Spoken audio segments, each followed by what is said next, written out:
Amen. Amen. Alors je voudrais introduire avec ce texte-là.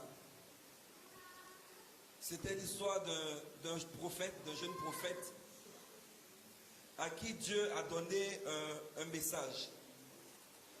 Dieu lui a donné un message et il lui a dit, va dans une ville, va dans un endroit et arrivé là-bas, prophétise. Ce prophète-là venait de Juda et il allait parler au roi Josias par rapport à un certain nombre de choses qui se faisaient dans sa ville. Parce qu'il offrait des sacrifices à Dieu, mais avec des prophètes qui n'étaient pas de Dieu. Et un jour, le Seigneur va envoyer un prophète, le prophète de Juda, appelé le jeune prophète, pour aller le rencontrer, pour lui dire, voici l'ordre de l'Éternel.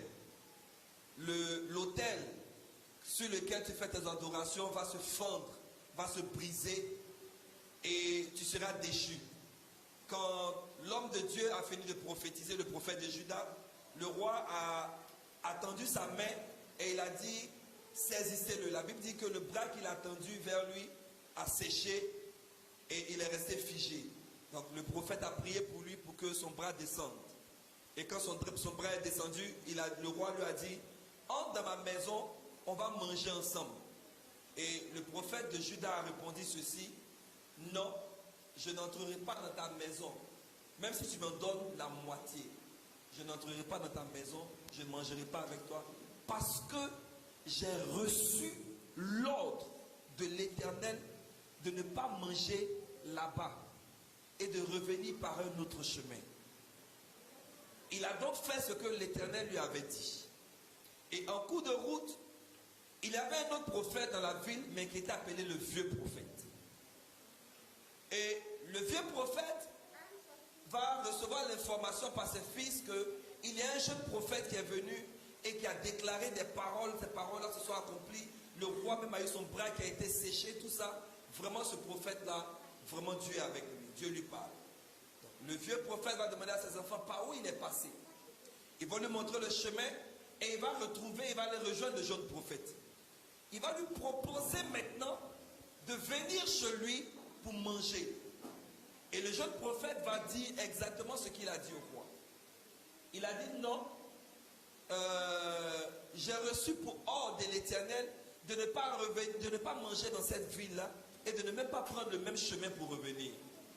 Et donc, cet homme, le vieux prophète va lui dire, moi aussi, je suis prophète. Et Dieu m'a dit de te dire de venir dans ma maison pour manger et puis c'est bon. Donc, ayant entendu que Dieu lui a dit quelque chose de contraire à ce qui lui avait été annoncé personnellement, il a suivi l'ordre du prophète. Il est retourné dans la maison, il a bien mangé, et quand il a fini de manger, cette fois-ci la voix de l'Éternel est arrivée maintenant chez le vieux prophète. Vous dites, dis au petit prophète que parce qu'il a désobéi à ce que je lui ai dit, voici, il va mourir sur la route. Et quand vous lisez l'histoire plus tard, la Bible dit quoi? Qu'un ange est venu, un lion est sorti de nulle part pour le dévorer. Alléluia. J'ai démarré par ce deuxième texte parce qu'il est plus long. Il fallait que je vous explique un peu pour que vous puissiez comprendre. Mais le texte principal de mon message se trouve dans le livre de Matthieu chapitre 13 versets 31 et 32 qui dit que Jésus donne une parabole qui représente le royaume des cieux. Il y a beaucoup de paraboles, mais celle-là, elle m'intéresse particulièrement. Pourquoi? Jésus dit, un homme est sorti pour semer une semence. Et la semence qu'il avait dans le creux de sa main, c'était des graines de sénévé. Et il se trouve que la graine de sénévé est la plus petite de toutes les graines. C'est-à-dire quoi? Tout ce qu'on peut enterrer dans la terre, pour que ça puisse produire, la graine de sénévé est la plus petite de toutes ces graines-là. Mais quand elle a été jetée en terre, qu'est-ce qui se passe? La Bible ne nous dit plus rien. La Bible ne nous dit plus rien. La Bible nous dit simplement que cette graine a été jetée en terre. Et quelque temps plus tard, on se rend compte que cette graine est devenue un arbre plus grand que les légumes. Il est devenu tellement costaud que désormais les oiseaux peuvent venir sur lui pour faire leur nid, pour nicher et commencer à y vivre. Alors, où se trouve mon message? Il est très simple, mais je pense qu'il va t'aider. Parce que toute ma vie, tout mon ministère est construit sur ce texte et sur ce message. 2 petits versets, mais ils donnent tout le sens à mon ministère et à ma vie. Alléluia. Écoutez-moi très très très attentivement.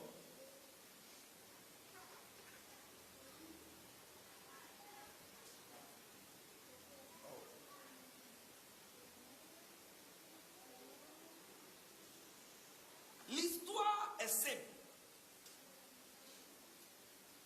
Dieu démarre cette parabole avec quelque chose d'insensé, mais qui est tenu dans la main d'une personne. Il dit c'est un semeur qui est sorti pour semer, mais dans sa main il avait quoi? Il avait une graine de sénévé. Il avait quelque chose d'insignifiant, quelque chose de pas très important, qui est petit, mais qui contient la vie. Amen. Et il va suivre le processus normal. Le processus normal pour que quelque chose puisse pousser, c'est que cette chose soit jetée en terre. Et quand cette chose est jetée en terre, on connaît comment ça se passe. On sait que la graine fait quoi? Elle meurt d'abord. Et après sa mort, elle ressuscite. Donc ceci va représenter la première étape de notre vie en tant que chrétien. C'est la mort et la résurrection, non pas de Jésus, mais nous, notre mort et notre résurrection en Christ. De façon plus simple, c'est le fait d'accepter Christ comme Seigneur et Sauveur. Avoir reçu Jésus comme Seigneur et Sauveur. Ce message que je prêche n'est pas un message pour tout le monde. C'est un message pour ceux qui sont passés par là. La mort et la résurrection en Jésus. Il y a des messages qui peuvent concerner tout le monde. Que tu sois chrétien, que tu sois païen. Mais ce message, il ne concerne pas tout le monde. Il concerne ceux qui sont morts et ressuscités en Jésus. Alors, pour démarrer, si tu sais que tu n'es pas encore passé par là, que toi-même tu n'as pas encore fait la paix personnelle avec Jésus, si tu veux que ce message soit un message de bénédiction pour toi, commence d'abord, pendant que je serai en train de prêcher, par dire Jésus-Christ de Nazareth, je veux te recevoir comme Seigneur et Sauveur dans ma vie. C'est la base. C'est le fondement premier. Le plus gros problème que nous avons à l'église, nous avons beaucoup de personnes qui viennent à l'église, qui portent le nom de chrétiens, mais qui ne sont jamais passés par la mort et la résurrection en Jésus. C'est un chemin obligatoire.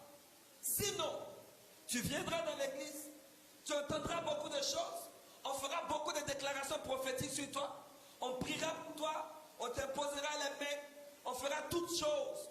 Il y en a qui vont marcher avec toi parce que justement dans la maison de Dieu, il y a des choses qui sont données à tout le monde. Par exemple, Dieu n'aura pas besoin que tu sois forcément chrétien pour te guérir. Amen. On a vu ça dans la parole de Dieu.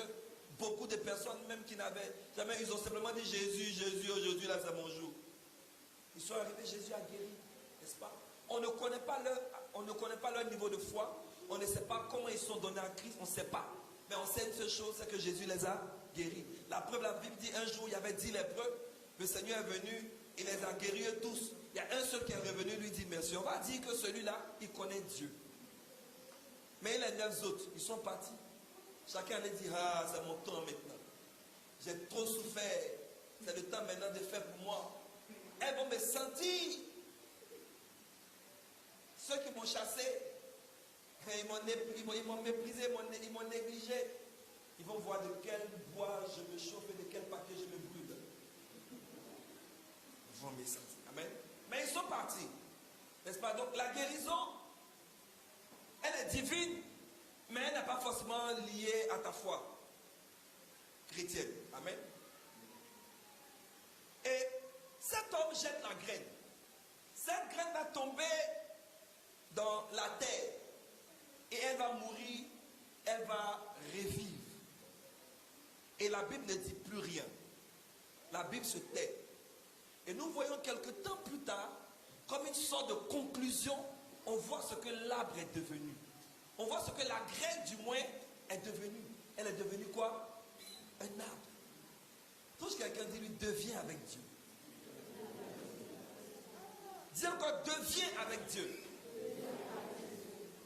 Vous savez, l'Église prêche tellement la grâce et la faveur, la puissance de Dieu, que nous les chrétiens, on a pensé que les choses peuvent se faire du jour au lendemain, du tic au tac, comme ça, claquement de doigts. Dieu peut. Il en a la capacité. Mais Dieu respecte ce qu'on appelle des principes. Oui, Dieu respecte des principes. Je disais la dernière fois à un moment que quand Dieu veut te bénir, il ne va pas te prendre ici et puis un matin on te retrouve sans rien et puis un matin tu vas aux États-Unis, tu as disparu d'ici, tu te retrouves aux États-Unis et puis tu es en train de prier. Pourquoi? Pourquoi tu veux que Dieu fasse des choses bizarres comme ça? Alors que de façon simple, il peut créer des procédures autour de toi jusqu'à ce que la chose arrive. Ne pensons pas que Dieu va quitter là-bas pour venir te prendre, il va te parachuter quelque part. C'est-à-dire que tu es ici. Tu n'es jamais allé à l'école. Même matin, tu deviens physicien.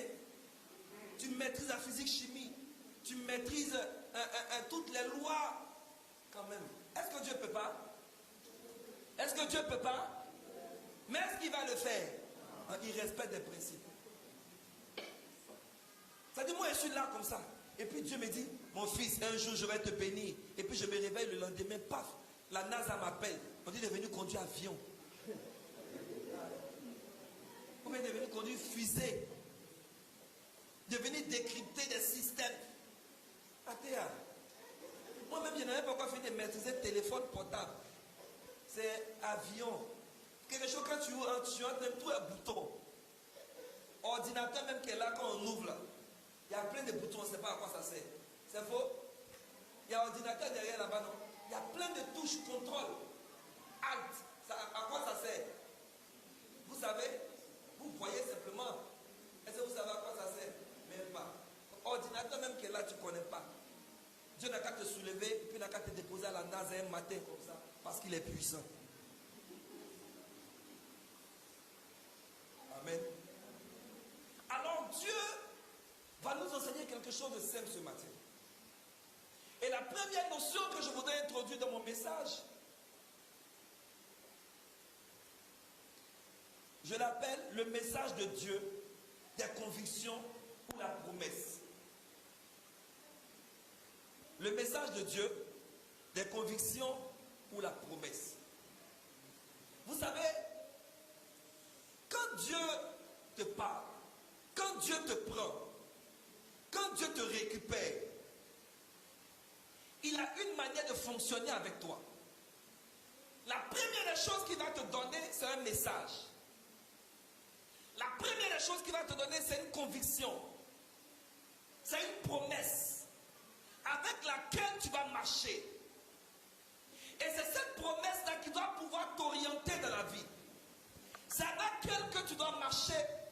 C'est elle qui doit être le fondement de ta marche. Ce jeune prophète, Dieu lui a parlé. Et tout ce que Dieu lui a demandé de faire, il a fait. Et tout se passait bien. Jusqu'au jour où il a laissé une autre parole s'introduire dans sa vie. Et elle a bouleversé toute sa vie. Elle a détruit toute sa vie, cette parole. Pourquoi? Parce que c'était une parole étrangère. Une parole de plus, mais qui n'était pas là pour sa bénédiction. Vous savez, nous avons chacun d'entre nous reçu un message de la part du Seigneur. Nous savons ce que Dieu veut de nous. Nous savons ce que Dieu attend de nous. Nous savons ce que Dieu voudrait qu'on fasse. Mais le problème, c'est qu'au cours de route, nous écoutons des voix. Et ce sont ces voix-là qui nous embrouillent. Sinon, le message principal de Dieu, tu l'as depuis longtemps. À plusieurs d'entre nous, Dieu t'a dit ce qu'il fera de ta vie. Dieu t'a dit où est-ce qu'il allait t'emmener. Dieu s'est déjà révélé à toi. Soit par message audible, soit par vision, soit par songe. Soit quelqu'un est venu te donner, soit par conviction. Tu es sûr que voici ce que tu dois devenir. Tu es sûr que voici ce que Dieu voudrait que tu fasses. Mais en cours de route, beaucoup de voix commencent à s'ouvrir. Parce que la plupart du temps, ces voix-là viennent d'anciens prophètes, de vieux prophètes. Des gens qui connaissent ta vie. Des gens qui ont vécu avant toi. Des gens qui maîtrisent. Mais justement, les paroles que ces gens-là t'envoient viennent te perturber. Viennent freiner le plan de Dieu dans ta vie. Il y a des personnes à qui Dieu a dit, certainement la bénédiction serait rattachée à moi. Il y a des gens qui m'ont dit ça. Mais en cours de route, ils ont ouvert leurs oreilles. Ils ont écouté autre chose. Ce autre chose va te perdre. Qu'est-ce que Dieu t'a dit au début de ta conversion? Quelles sont les convictions que Dieu a mis dans ton cœur? Quand tu commençais à fréquenter l'église ou une église quelconque, qu'est-ce que Dieu t'a dit? Quel est le message principal que le Seigneur t'a annoncé? Il t'a dit, je ferai de toi un homme grand. Je ferai de toi une grande femme. Je te donnerai un avenir et de l'espérance. Voici comment je ferai ta vie. Il t'a donné des principes, il t'a demandé, il t'a donné comment marcher. Il a dit, ne fais pas ci, ne fais pas ça. Ne va pas comme ci, ne va pas comme ça. Tu as commencé ainsi. Mais en cours de route, tu as abandonné le message de Dieu. Écoutez-moi bien. Quand tu abandonnes ce que Dieu t'a dit en cours de route, tu commences à hypothéquer ton avenir et ta destinée avec Dieu. Oui. Tu hypothèques ton avenir et ta destinée avec Dieu. Ce qui est important, c'est que tu te souviennes toujours de ce que Dieu t'a dit. Est-ce que vous savez que j'ai été approché par beaucoup de personnes? Oui. J'ai été approché par des personnes qui m'ont fait des propositions. On m'a dit, tu sais, on va te montrer un système. Comment les gens font parfois, je ne dis pas tout le monde, hein, non. Mais comment les gens font parfois pour remplir leurs églises. Fais comme ci, fais comme ça. On va fabriquer des miracles. On va fabriquer des prophéties. On va fabriquer ceci, on va fabriquer cela. Et tu vas voir, au bout de quelque temps, ton église sera remplie. Tu auras du monde. Et puis après, si tu veux maintenant, tu peux commencer à retirer maintenant les mystères, les systèmes que tu faisais. À plusieurs reprises, ils sont venus me voir. Et je leur ai dit, je ne suis pas né principalement pour devenir pasteur. Je suis né pour être sauvé, pour devenir chrétien. Je suis d'abord devenu chrétien, ayant accepté Jésus comme Seigneur et Sauveur pour ma vie et pour ma destinée. Voici la première des choses que j'ai faites. Et quand je me suis donné au Seigneur, le Seigneur m'a parlé.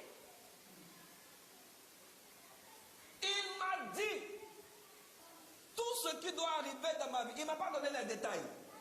Comment ça va se faire? En combien de temps ça va arriver? Mais il m'a dit ce qu'il fera de moi. Et en aucun instant, ce que vous dites ne fait partie de ce que Dieu m'a dit. Je veux une plus grande église, oui. Qui n'aime pas? C'est quel pasteur qui a dit n'aime pas grande église? Allez voir toutes les églises qui sont à côté qui ne sont pas grandes. Allez leur demander quelle est leur vision. Tout le monde va te dire, je veux avoir une église de 5000 personnes. C'est quel pasteur qui peut se contenter d'une église de 100 personnes? Et puis les gens viennent aujourd'hui, ils ne viennent pas de... Qui va se contenter de 100 personnes? Non, personne ne peut être fier de ça. Mais non, je leur ai dit, je préférais encore abandonner le ministère, aller me consacrer à mes affaires, mes activités financières, pour gagner l'argent là-bas, que de venir faire des choses bizarres comme ça, de venir mentir au peuple de Dieu, escroquer les gens pour l'argent, pour aller nourrir ma famille. Que Dieu m'en garde.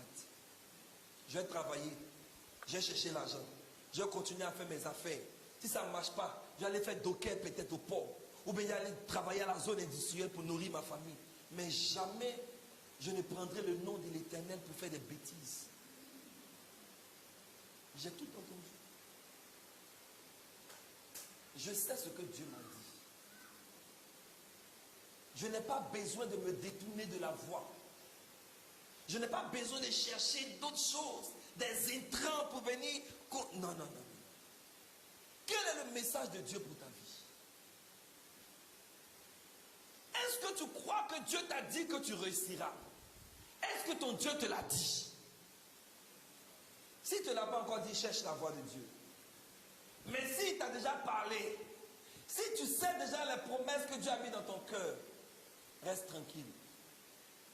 Elles vont s'accomplir. Elles vont s'accomplir. Chacune de ces paroles vont s'accomplir. Garde-les dans le plus profond de ton cœur. Ne cherche pas à te corrompre avec des choses bizarres. Parce que la Bible dit qu'il n'y a que les choses qui viennent de Dieu qui subsistent dans le temps. Tout ce qui ne vient pas de Dieu ne peut pas subsister dans le temps. Ça peut durer un peu. Ça peut prendre un peu de temps. Un jour, les gens sont venus attaquer, ils sont venus voir Gamaliel pour dire mais écoutez, ce gars-là, il faut qu'on l'arrête, il faut qu'on le freine. Gamaliel a dit, faites attention.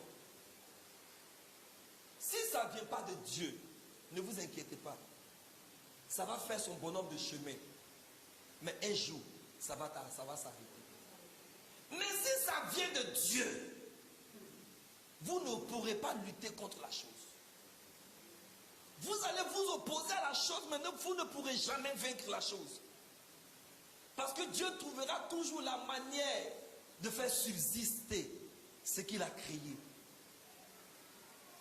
C'est pour ça que je te dis, ne fais pas comme ce jeune prophète qui s'est laissé perdre par la voix d'un vieux prophète, par la voix de quelqu'un de sage, mais qui a menti. Il y a beaucoup de mensonges dans la vie. Quelqu'un peut te regarder droit dans tes yeux et puis va te mentir.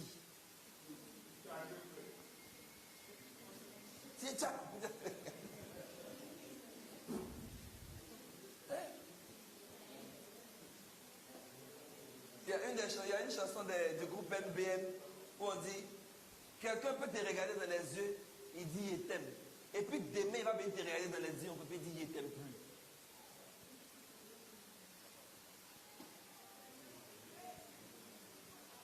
Oui, garde le message. Marche avec ça. Marche avec ça. Amen. Le deuxième point, la deuxième notion que je voudrais évoquer ici, c'est le temps. Le temps. J'ai pris ma tablette et donc je fais un téléphone actuellement. Habakkuk chapitre 2, le verset 3. Quelqu'un peut trouver ça? Habakkuk. La première personne à trouver aura...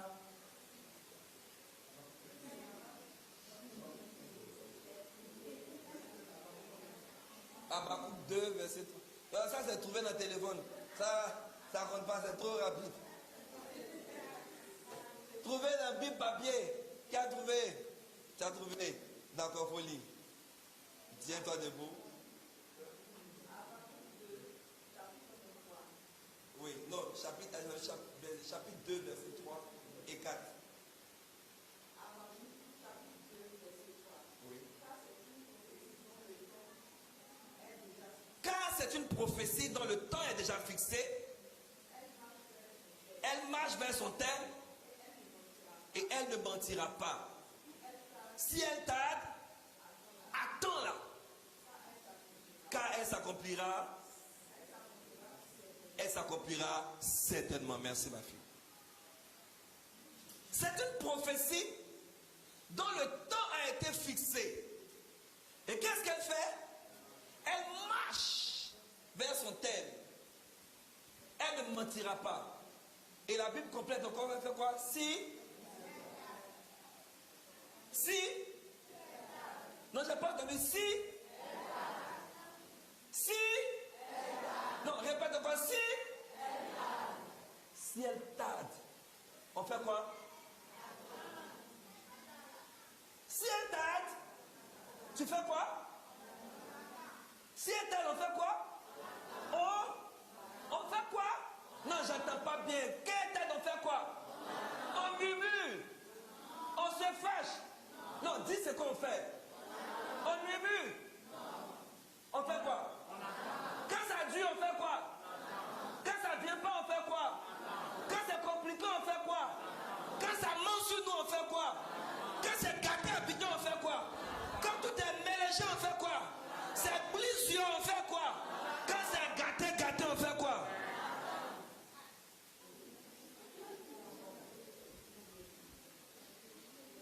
Pourquoi on l'attend? Elle s'accomplira certainement. Elle s'accomplira comment? Certainement. Vous savez, la deuxième notion ici, c'est le temps. Le temps chronos. Pas le temps kairos, le temps favorable. Non, c'est le temps favorable. Non. Le temps chronos, les heures, les secondes, les minutes, les heures. Après les heures, il y a quoi? Les jours. Après les jours, les semaines, les mois, les années. Amen. Le temps chronos, c'est le temps matériel. Le temps qui s'écoule. Il prend du temps. La Bible dit le semeur, il est sorti, il a pris sa gaine, il l'a jetée dans la terre. Et elle est rentrée dans la terre. Et la Bible ne dit plus rien. Et un matin, la Bible dit, elle est devenue un grand arbre. Écoutez bien la Bible. L'erreur que nous faisons, c'est de penser que Dieu fait les choses tic au tac. Non. Dieu est un homme. Bon, bref. Il a fait de Dieu est un homme sage. Dieu est sage. Dieu est sage. Regardez Jésus. Regardons Jésus. Ésaïe 53. Depuis Ésaïe chapitre 9. Ésaïe chapitre 5, verset 9. Un enfant nous est né. Un fils nous est donné. Et la domination reposera sur son épaule. On l'appellera conseiller, admirable, prince de paix. Dieu éternel, c'est lui qui apportera la lumière. Ésaïe 9 a prophétisé. Ésaïe 53, il n'avait ni beauté ni éclat pour nos éclats. Son aspect n'avait rien, mais pourtant c'est lui qui est allé mourir pour nous. On dit quoi? C'est par ses maîtrisures que nous avons la guérison de toute infirmité, n'est-ce pas? D'Ésaïe on a prophétisé. Ésaïe est passé, chapitre 1, chapitre 2, chapitre 3, jusqu'à Ésaïe, c'est même plus chapitre 50 combien, ou bien 60 combien. Ésaïe est fini. Quand Ésaïe est passé, il y a d'autres qui sont passés encore. Les Jérémie, et les Malachie, ils ont prophétisé jusqu'à... Le gars, il est arrivé un matin, on dit, Marie, j'ai reçu une visitation. Et bon, un enfant va naître au travers de toi. Marie a porté Jésus pendant 9 mois. Et elle a accouché. Jésus est né. Quelle était la promesse de Dieu pour lui? Quelle était la promesse de Dieu pour lui? Non, la promesse pour Jésus, c'était quoi la promesse? La domination reposera sur son épaule, on l'appellera. On l'appellera, il aura un grand nom. Il sera connu, on l'appellera le Jésus. Jésus sauveur, tout le monde a proclamé son nom. Il est né, mais pourquoi on n'a pas commencé à proclamer son nom? né, la Bible dit quoi? Les rois mages sont venus l'adorer. Quand les rois mages l'adoraient, ils pensaient que oh Seigneur, oh la vie est belle, oh là là, les rois mages m'adorent. Ça n'a même pas duré, le roi mage a fini l'adorer net, Hérode veut le tuer. Mais est-ce que vous savez que tout ça là, la Bible ne détaille pas trop, et souvent là c'est les petites prophéties, on dit dans Isaïe on dit, il y aura des bruits à Rama, les enfants vont pleurer, c'est tout ce qu'on dit. Il y aura des bruits à Rama, les enfants vont pleurer, la prophétie est bizarre, on ne sait pas trop de qui on parle. Mais Jésus, on l'a poursuivi. Son papa l'a soulevé pour l'envoyer en Égypte. Quelques versets plus tard, quelques chapitres plus tard, dit Joseph, retourne, parce que ceux qui cherchaient à faire mourir l'enfant sont morts. Un homme à qui on a promis la gloire. 7 ans, il est là. À 12 ans, on le cherche, il est perdu. Il se promène. Il pose des questions au souverain sacrificateur. Il pose des questions au scribe. Il se renseigne. Il s'instruit. Et la Bible dit quelques versets plus tard, Jésus croissait en sagesse, en stature et en grâce. Devant Dieu et devant les hommes. Il faisait quoi? Il croissait. On parle de qui? Et Jésus c'est qui? Celui qui a été prophétisé depuis Esaïe. Mais attends, mais il fait quoi? Accroître encore en grâce, en stature, tout ça. Ça doit arriver un coup. Oui. Il doit être Seigneur un coup. C'est le Fils de Dieu ou c'est pas le Fils de Dieu? C'est pas lui qui est quitté au ciel. Qu'est-ce qu'il dit un peu devant là-bas? Il dit pas, il dit, la Bible dit, n'ayant point regardé son égalité avec Dieu. Il n'a pas regardé son égalité. C'est-à-dire, il est l'homme qui est descendu, il est l'égal de Dieu. Il aurait pu, dès qu'il est né, comme Teni Banani, en quelques mois, en quelques 2 jours, 3 jours, il peut devenir grand. Ou bien, si Teni Banani a fait ça, pourquoi pas lui? Bon, d'autres ne connaissent pas Teni Banani, il est plus jeune. Ils connaissent Kirikou. Kirikou est devenu grand un coup là. C'est la même chose comme ça, Teni Banani. Teni Banani. Donc, on voit comment Jésus prend le temps de grandir. 12 ans. Il fait ceci, il fait cela. Il était avec ses frères. La Bible dit c'est quand il a eu 30 ans qu'il a démarré son ministère. Et quand il a démarré, est-ce qu'il est devenu Seigneur des Seigneurs en même temps? Non. Il a fait 3 ans et demi. On l'a fatigué. Pourquoi Dieu prend toutes ces étapes? Pourquoi Dieu ne démarre pas en un jour? Paf, Seigneur, j'ai prié aujourd'hui, maintenant tout n'a qu'à se faire, puis c'est fini. Comme nous tous on le désire, bien sûr. Mais Dieu est sage. Il prend le temps de construire. Il prend le temps de faire grandir la chose. Imaginez-vous, le monsieur Jean-Christophe, il a fait son enfant. Il n'a même pas eu le temps de voir son enfant grandir. Et matin, il s'est endormi, il revient, l'enfant est grand comme lui. Il n'a même pas eu le temps de lui inculquer les choses. Il n'a même pas eu le temps de lui apprendre comment la vie est dure. Il n'a même pas eu le temps de lui apprendre à parler d'Idano. Mais il a fait comment? Et puis baoulé. Voilà. Donc, il faut que l'enfant apprenne tout ça. Et pour apprendre, c'est pendant le parcours dont Dieu ne parle pas. Est-ce que vous savez que Dieu ne dit pas tout? Si vous avez un Dieu bavard, méfiez-vous de qui vous parle. Tu te réveilles le matin, Dieu t'a parlé. À midi, Dieu t'a parlé. À 15h, Dieu t'a parlé. Le soir, Dieu t'a parlé. Toi, tu causais Dieu. Matin, Dieu t'a parlé. Le soir, tu causais Dieu. Tu es l'égal de Dieu. Dieu causait à toi comme ça. Dieu causait à toi comme ça. Quelque chose des Israélites, ils ont fait combien de temps? Près de 400, 500 ans. Sans entendre la voix de Dieu une seule fois. Toi, c'est matin, midi, soir.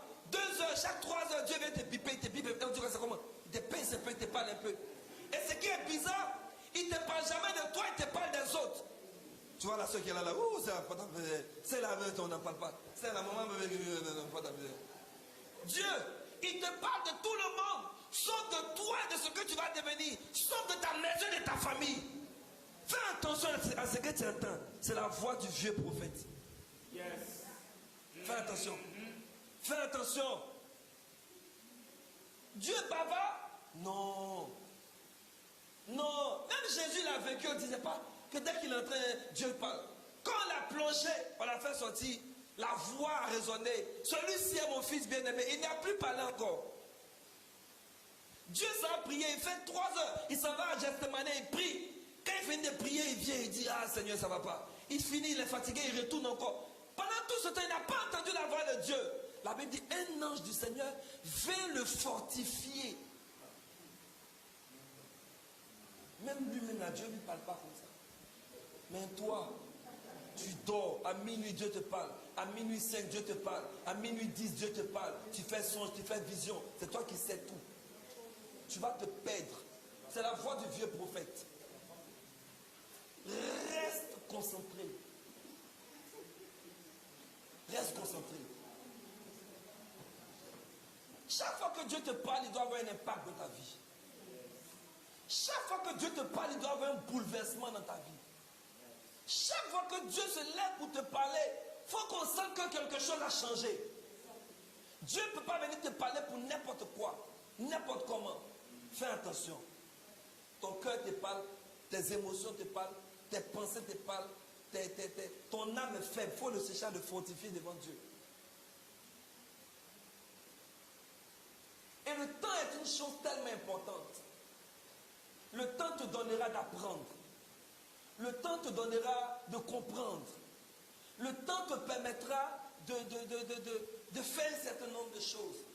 C'est pour ça que je suis en train de dire à tous ceux qui reprennent leurs examens, si vous êtes francs, ceux qui reprennent leurs examens 1 fois, 2 fois, 3 fois, si on est sincère envers nous, on va se rendre compte que la capacité qu'on a en dernière année et puis celle qu'on avait en première année, c'est pas pareil.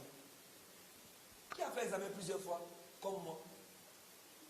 Mon fils, ce que j'ai dit c'est vrai ou c'est faux?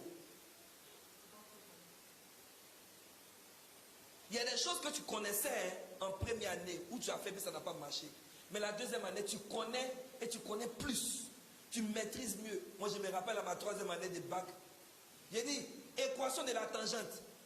Un jour, j'étais en train de lire, puis j'ai dit au professeur, il dit, monsieur, est-ce que vous savez que je sais d'où vient l'équation de la tangente? Il dit, comment ça? Il dit, monsieur, regardez.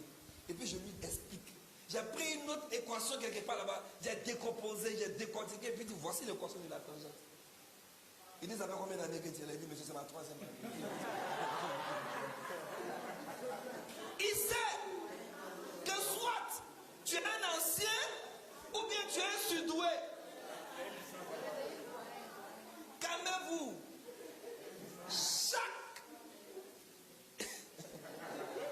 Chaque échec va t'apporter quelque chose. Chaque échec va t'enseigner quelque chose. Aïe. Il a fini. Attends, moi, il a fini terminal. Vous voulez appeler équation. Toi aussi. On commence à décomposer fonction, étude de cas. Quand tu prends la fonction depuis en haut là, tu commences à calculer DDF. Quand tu finis DDF, tu fais les limites. Tu finis de faire les limites, tu commences à calculer les variations, tu finis de dériver, tu commences à... Toi aussi. Tu étudies, après tu vas tableau des variations, tableau ici. J'ai dit, c'est la douane qui a fait, tu as maîtrisé. C'est pas en fait de tu as trouvé déjà la douane. Ça te permet de maîtriser des choses que tu ne voyais pas bien. Alléluia. Donc, tout ça c'est du temps qui passe. Et chaque seconde qui passe t'apprend quelque chose. Chaque seconde qui passe t'apprend quelque chose. Chaque échec te forme dans une chose. Oui. Amen. Chaque échec. Moi aujourd'hui, quand je parle avec des gens, il y a des choses que je peux dire. Un jour, on était en train de discuter un peu sur des factures et puis sur des numéros de compte. Vraiment qu'on n'utilise pas beaucoup. Et puis j'étais en train de dire aux personnes là, maintenant, ça on utilise. Ils ont dit non, ça on n'utilise pas, que c'est juste pour la comptabilité. Ils disent non, ça dépend du domaine dans lequel tu as travaillé. Que moi par exemple, j'ai fait les hydrocarbures. J'ai travaillé avec une structure qui travaillait pour pétrole et poids. Donc, Moi, j'enregistrais les factures pétro-ivoire. Donc, il y a des choses que tu ne verras pas dans des entreprises classiques que tu verras là-bas. Parce qu'à l'école, on ne t'apprend pas le pétrole. Or, dans le pétrole, il y a beaucoup de conditions et il y a beaucoup de choses, de détails dedans, que quand tu es dans l'entreprise, on t'apprend ça. Mais dans ta comptabilité générale comme ça, tu n'apprendras ça, tu n'apprendras jamais. Mais dans la spécificité, tu vas apprendre. Tout ça, c'est quoi? C'est le chemin. Ça te prend du temps, mais ça te forme. Ça te prend du temps, mais ça te fait apprendre des choses que les autres ne connaissent pas. Je vous ai déjà enseigné ici la destinée.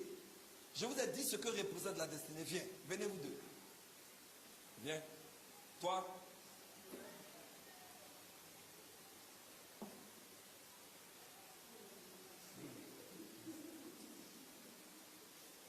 Donc, j'ai dit la destinée. Dans la destinée, il y a un élément très important qu'on appelle le chemin. N'est-ce pas? Ce que tu fais, arrive à la baffe et puis reviens ici.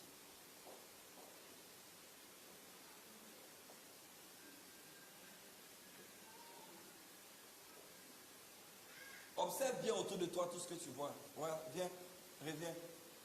Regarde bien les têtes que tu as vues, tout ça.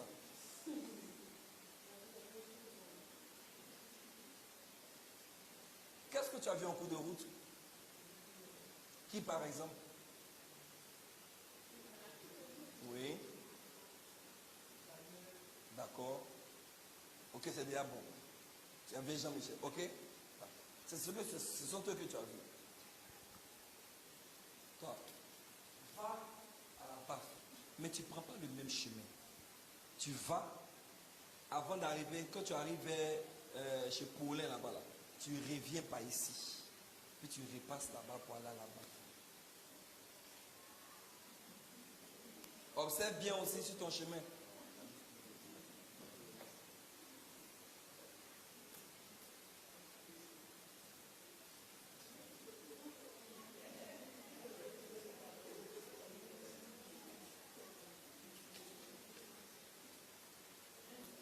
Tu es arrivé à la baffe, viens maintenant ici, reprends ce chemin-là.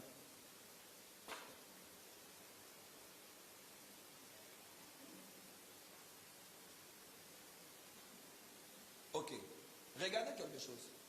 Tu es arrivé à la baffe, n'est-ce pas? Et toi, tu es arrivé à la baffe, n'est-ce pas?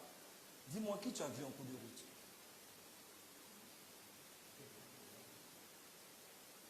En cours de route.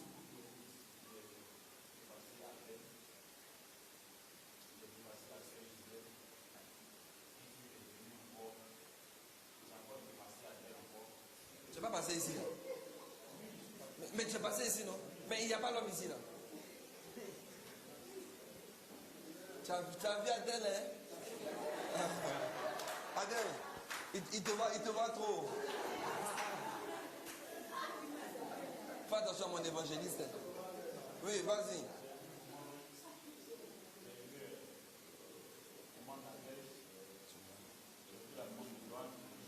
Tu as pas vu la caméra, tout ça?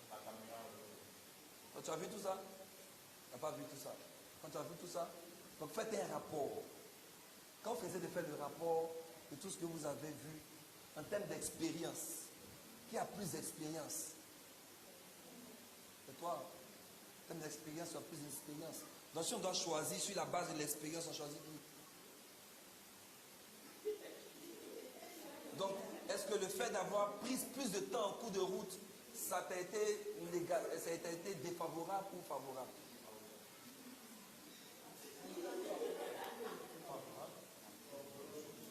Parce que ça t'a appris beaucoup de choses.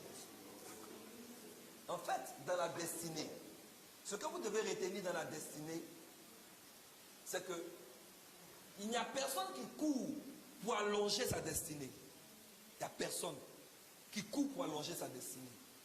Nous tous, on veut vite arriver. Mais quand tu n'arrives pas vite, ne pense pas que tu n'as rien à faire. Quand tu n'arrives pas vite, tu apprends beaucoup de choses. Parce que les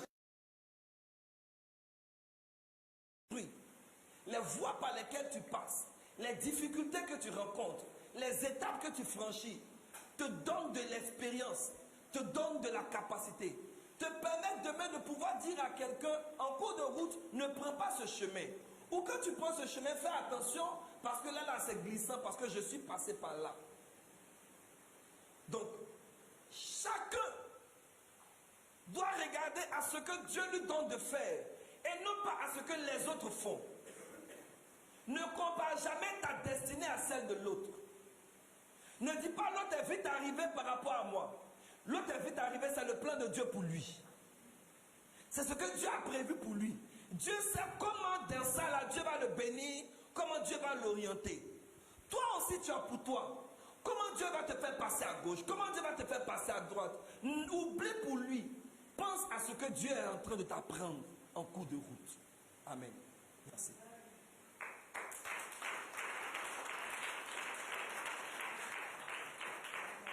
Je suis à la fin de mon message. Et le dernier point que je voudrais évoquer, c'est la résistance ou la persévérance. La résistance ou la persévérance. Vous savez, le plus gros problème que nous, enfants de Dieu, nous avons, c'est de ne pas résister. On ne résiste pas. On ne persévère pas. Et nous abandonnons très vite le combat. Jésus a regardé un jour Pierre, et puis il dit, Pierre, est-ce que tu sais que le diable vous a réclamé pour vous cribler comme du froment? Mais j'ai prié pour toi, Pierre. Quand tu seras revenu, tu auras un travail à faire. C'est de faire quoi? C'est d'affermir tes frères. Affermir, ça veut dire quoi? C'est de les rendre forts, de les rendre inébranlables. Mais devant quoi? Devant les épreuves et les difficultés, devant les persécutions auxquelles vous aurez droit. Oui, on est faible. On est prêt à abandonner le combat dès qu'on voit des oppositions, dès qu'on voit des résistances. Parce qu'on ne s'est jamais dit que le chemin allait être long. Écoutez-moi bien, frères et sœurs. Il peut arriver que le chemin soit long. Il peut arriver que le chemin soit difficile. Il peut arriver qu'en cours de route, tu te retrouves devant des choses que tu n'avais pas prévues. Est-ce que vous savez que Moïse ne savait pas ce que Dieu avait réservé devant?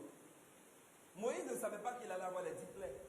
Dieu lui a dit, Moïse, va, je t'envoie, va libérer mon peuple. Tiens un bâton.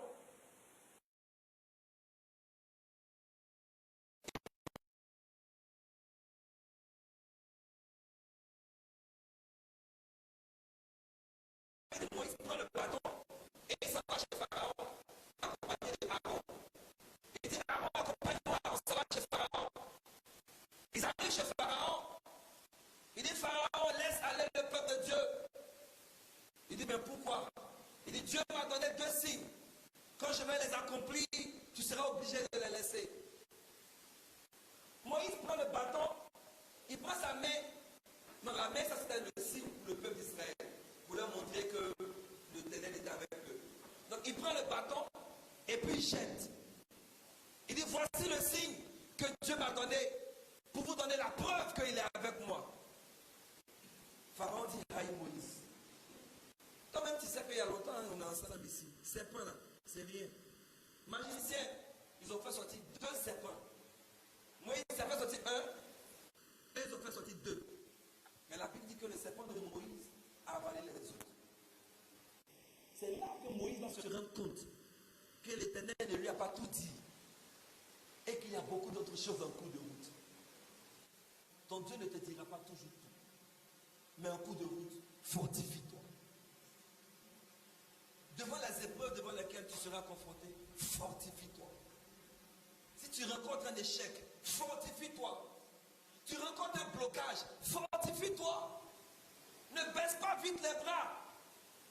À quoi ça sert? Un combattant qui, au premier jet de cailloux, il fuit. Accroche-toi. Sois un guerrier. Sois un soldat. N'abandonne pas malgré les difficultés. Ne te laisse pas vaincre par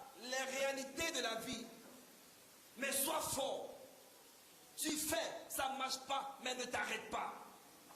Tu espères en Dieu, tu n'as pas encore vu, mais continue de croire, continue d'espérer. Souviens-toi de ce qu'il t'a dit dès le départ. Qu'est-ce qu'il t'a dit? Il t'a dit, je ferai de toi. Il dit, je ferai de toi. C'est tout ce que tu dois retenir. Ce que Dieu t'a donné comme promesse. Le semeur, il sort avec sa graine. Et je finis mon message là. Le semeur, il sort avec sa graine. Et il la jette en terre. Et quand il finit de la jeter en terre, il se retourne. Il arrose. Il fait ce qu'il y a à faire. Mais est-ce qu'il dort auprès de la graine? Est-ce qu'il veille auprès de la graine?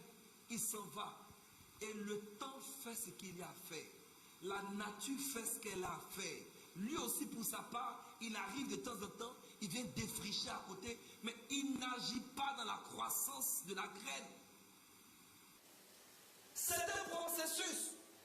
C'est une semence qui est appelée à devenir.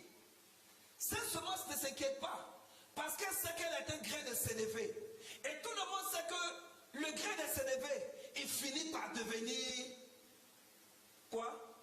Un arbre. C'est la destinée du grain de s'élever. Donc pourquoi est-ce que le grain de s'élever va s'inquiéter de ce qu'il deviendra? Grain de s'élever, tu ne deviendras pas un légume. Tu ne deviendras pas une plante rampante.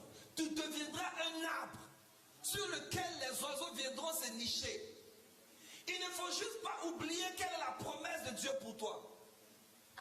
Église de Dieu, ton Dieu n'est pas un magicien. Dieu ne fait pas blococher, rouge, blanc, noir, blanc. Il prend le temps de te construire. Il prend le temps de faire de toi. Il te construit pas à pas. Il te construit dans sa présence. Il t'apprend à comprendre les principes de la Bible. Comment marche un enfant de Dieu? Comment marche un chrétien? Il t'apprend tout doucement à vivre dans la vérité, à savoir ce qui est bon, ce qui n'est pas bon. Il te révèle les choses de la parole. Mais il prend le temps de te construire. Il ne te donne pas les choses un coup. Il te donne à prendre un peu. Les béabas, tu arrives à l'église, on prie un peu.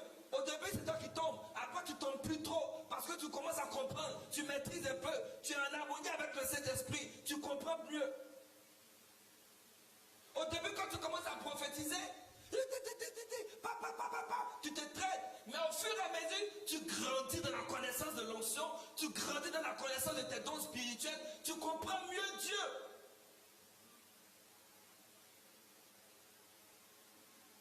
Ce que nous sommes, nous ne le sommes pas parce que nous sommes devenus en un jour. Nous l'avons appris depuis toujours. C'est pour ça qu'aujourd'hui on peut parler. C'est pour ça qu'aujourd'hui on peut prêcher. C'est pour ça qu'aujourd'hui on peut enseigner. C'est pas comme un don où tu reçois, paf, ça tombe sur ta tête et puis tu commences à faire. Non. Tu apprends à faire. Pour tes études, commence à te construire. Pour ton foyer, pour tes activités, pour ton travail. Commence à construire petit à petit. Et laisse ta chose évoluer. Si tu laisses la chose grandir, tu verras la gloire de Dieu. Je ne sais pas comment faire pour devenir déon. Je ne sais pas comment faire pour devenir chez les charlatans. Je ne sais pas comment faire pour devenir chez les hommes politiques. Mais je sais comment faire pour devenir dans la présence de Dieu. Je sais comment faire pour devenir avec Dieu. Avec Dieu, il faut commencer très tôt. Là où tu es, c'est déjà assez tôt. Commence maintenant à t'instruire, à apprendre, à te former tout doucement. Lis ta Bible. Approche-toi des frères et sœurs. Fortifie-toi. Encourage-toi. Quand tu rencontres des difficultés, ne te décourage pas. Dis-toi que ça va passer. Et que la promesse de Dieu pour toi, c'est le succès. Que la promesse de Dieu pour toi, c'est que tu réussisses. Aucune des promesses de Dieu pour toi n'est que tu meurs. Aucune. Aucune des promesses de Dieu pour toi n'est que tu échoues. Aucune. Mais au contraire, toutes ces promesses, c'est que tu deviennes quelqu'un dans sa présence. Ma prière pour toi, c'est que tu grandisses avec Dieu. Ma prière pour toi, c'est que tu ne restes pas à un niveau bas, mais que tu prennes le temps de construire ta vie. Le plus important n'est pas ce que tu fais aujourd'hui, n'est pas ce que tu manges aujourd'hui, mais c'est que ce que tu mangeras demain, ce que deviendra ta famille demain, ce que deviendront tes enfants demain, ce que deviendra ta vie demain. Ce que tu as aujourd'hui n'est pas important, mais ce que tu deviendras avec Dieu. Que veux-tu devenir avec Dieu? Qui veux-tu devenir avec Dieu? Tu veux devenir une femme d'affaires internationale pendant qu'aujourd'hui tu n'as rien? C'est possible. C'est possible. Ça ne sera pas par un tour de magie, mais l'Éternel peut le faire. Va doucement avec lui. Commence à lui présenter tes projets. Commence à lui dire ce que tu veux faire. Commence à mettre les choses dans ses mains et commence à travailler en fonction de ça. Prie en fonction de ça. Qu'est-ce que tu veux devenir? Demain, un grand chirurgien, tu peux. Tu veux devenir un grand homme d'affaires, un milliardaire dans cette nation, tu peux. Tu as déjà la grâce et la faveur de Dieu sur toi. Dieu facilitera les choses pour toi. Mais avant que ça arrive là-bas, commence dès maintenant à te construire. Il y a des gens à qui Dieu ne peut rien donner. Parce que Dieu sait que vous n'êtes pas encore prêt pour recevoir un certain nombre de bénédictions. Dieu sait que si tu as béni de certaines bénédictions, il t'a tué. Dieu sait. Il y a des gens ici, si Dieu leur a donné simplement 5 millions à l'air là. Oh. Direction au village. Tout le monde doit savoir dans son village là-bas qu'il est devenu quelqu'un. Tous les gens de Magoï-Goïpa vont te savoir. Ils vont te sentir. Pourquoi? Parce que tu n'as pas appris à travailler avec Dieu. Tu n'as pas appris à gérer l'argent tout doucement avec Dieu. Le Seigneur sait que 10 000 ne peut pas tomber dans ta main. Quand on met 10 000 dans ta main, 10 000 même ne vient pas. 10 000, ça ne vient jamais ici. Dieu sait que s'il te donne milliards, ce sujet de gens ne sera jamais béni grâce à toi. Apprends. Travaille sur ton caractère. Il y a des gens au milieu de nous, ils ont de mauvais caractères. On te parle 1, tu parles 10. Souvent, Dieu n'a pas encore envoyé Marie pour toi, il attend que tu travailles un peu ça. Pour ne pas que tu chasses tous les gens que Dieu va envoyer. Et qu'il n'y a plus rien autour de toi. Donc lui-même, il bloque les gens. Ne partez pas avec ma fille là d'abord, pardonnez. Le temps qu'elle travaille un peu son cœur, son caractère. Parce que s'il y a 10 personnes qui l'envoient les 10, chacun vient. Tu vas les décevoir et tous ils vont partir. Qui va venir encore? Travaille sur ton caractère. Premier qui va venir, premier peut rester. Ta manière d'être, ta manière de réagir. Les affaires de nous, dans notre famille, on est comme ça. Vous n'êtes pas comme ça. Tu n'appartiens plus à ta famille. Tu appartiens à ta famille spirituelle maintenant. Tu appartiens à Christ. Les affaires de nous, dans notre maison, c'est comme ça on est. Si tu es resté comme ça, il faut rester comme ça. Mais il te faut changer. Travaille sur toi. Dès maintenant. Construis-toi un peu.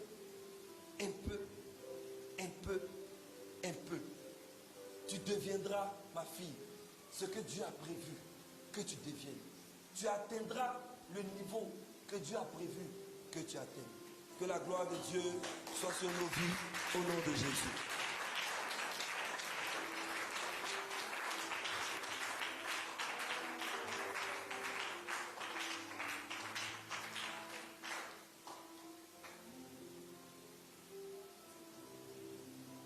On va prier ensemble. On va ensemble se tenir debout et on va prier.